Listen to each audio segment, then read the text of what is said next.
Hey guys, and welcome back. Today's episode will be about color grading and how to make a rusty orange image. Just a simple street photography session. Bokeh Photos, Affinity Photo. So let's start. This is my first image that I would like to work on. It's pretty much a regular scene in the day at the railway station, nothing fancy, but let's try to make it into something like that. So how do we approach this? Pretty much we need to mute the colors, make everything a little bit faded, and just simply towards orange move all the colors we can find. This is the original. This is, as you can see, the raw file from Canon 80D with a Sigma 18-35, my new lens. It's fucking awesome. So let's start.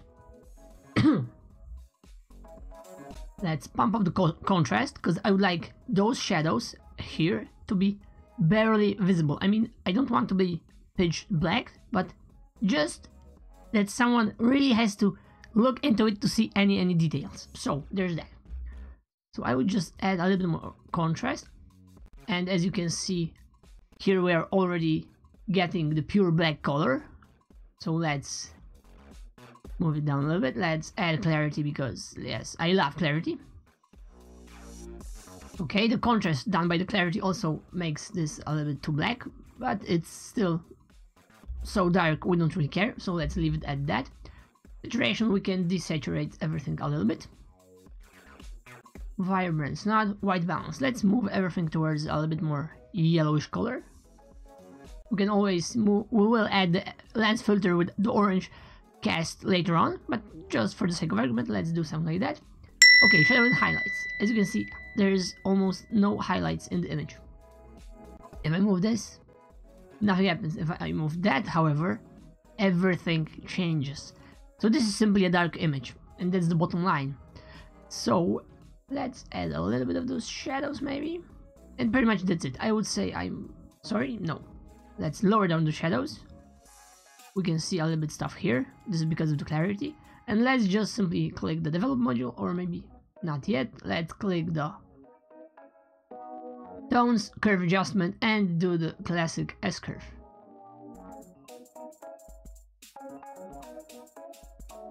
Okay, do I like this? Add a little bit of faded look here. Not that much. Okay, something like that. This is good. It's pretty dark, but we'll try and make it brighter later on. Let's try with the brightness here.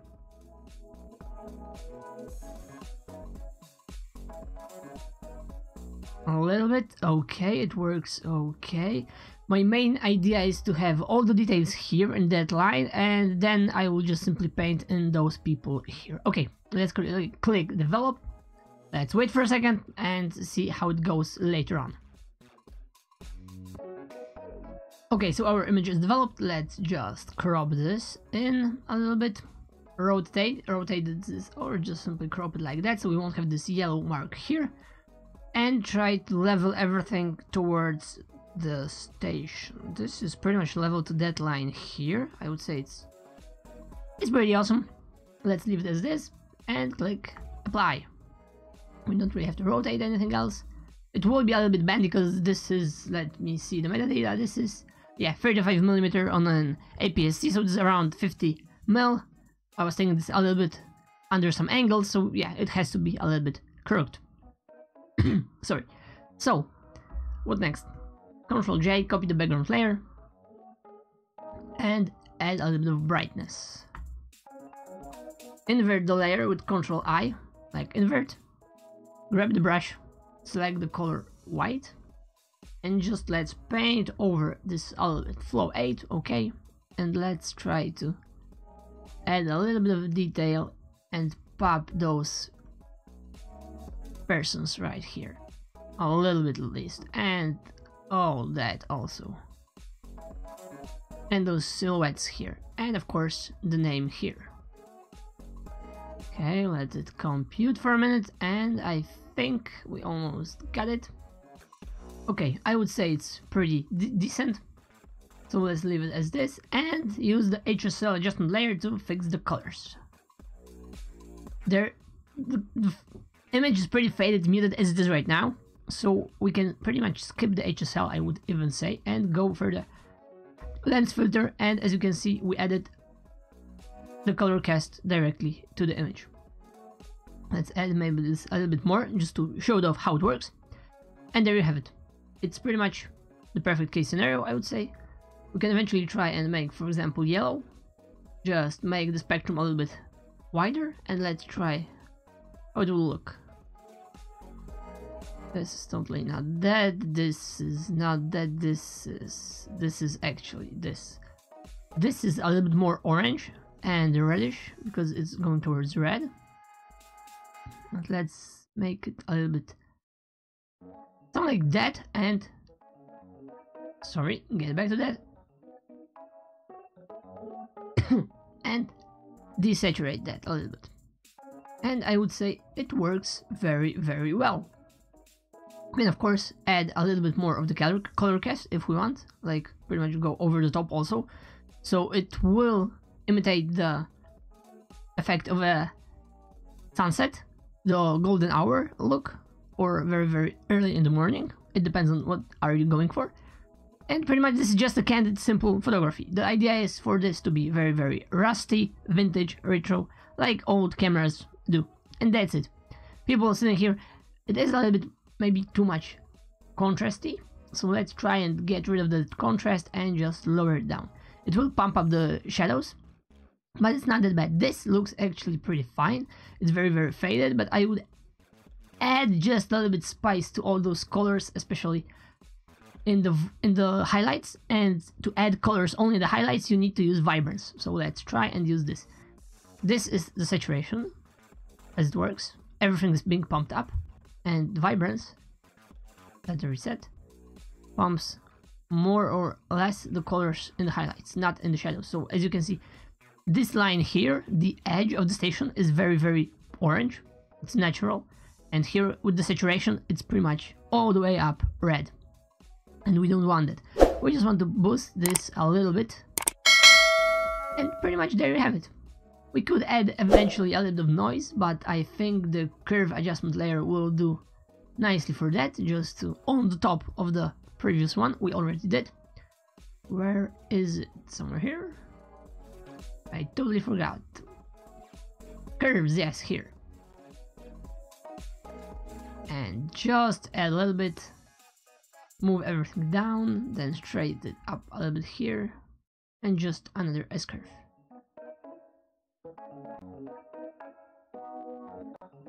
Remember to just experiment, and after a while you will be able to get exactly what you want. It might take some time, but the main idea is to simply do it so many times that after some time you will just simply know, okay, to get this effect I need to do this, to get this effect I need to do that. It will be a lot easier, trust me. So pretty much that's it, I would say. Very contrasty image, very clarity sharpened up, depends on what do you like. I actually like this. So that's it, I will leave it as it is. This is how you can get a rusty vintage image look for any photo you can. Okay, so another example. This is pretty much more or less the same scene. Railway station, this is early in the morning, around 6 AM, people are going commuting. So let's start. This is the raw file, just simply clicked after the develop. Persona, nothing done there. And let's do everything here. So, first of all, the curves. Let's go with the curve adjustment layer. And do a standard S-curve. Maybe a little bit harder, so we can see the changes. But still, remember about the details that we really, really need to keep those on by. And I, for instance, would like that this guy here is the main subject.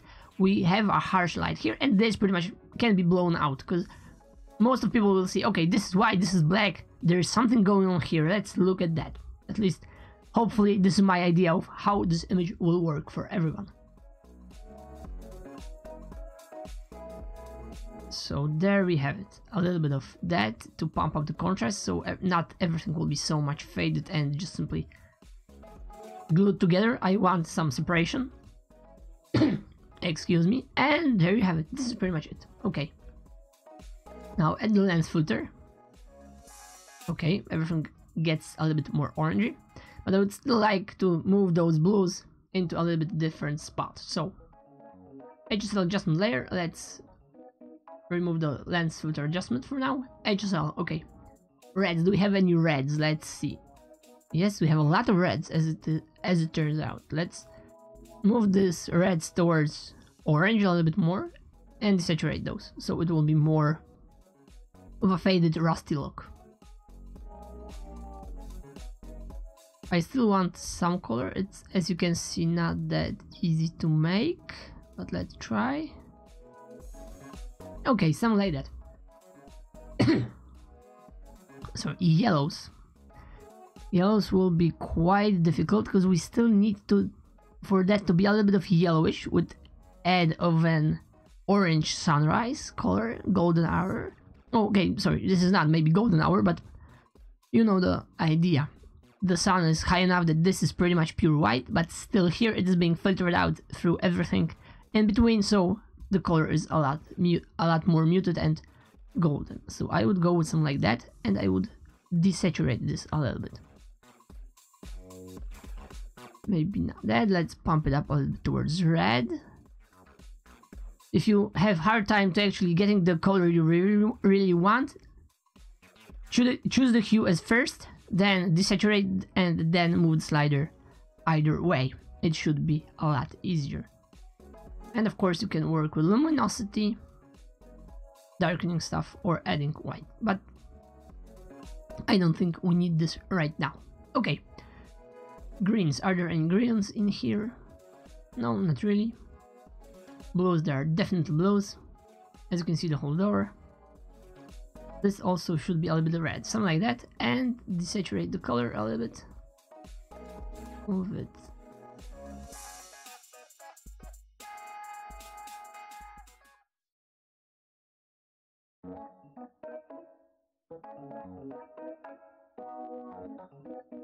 Okay, it's not perfectly red, I would say. It's not orange. Let's try and figure it out how we can do it.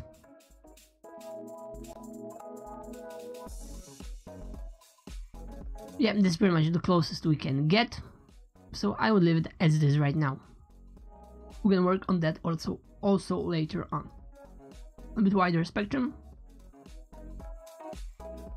so the colors will be more delicately eased in. Okay, something like that is fine for me. So what else we can do?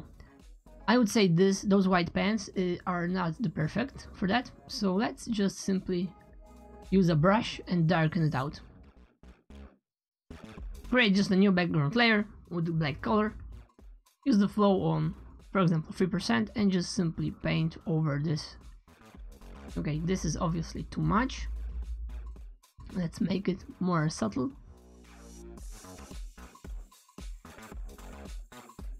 A little bit dark here.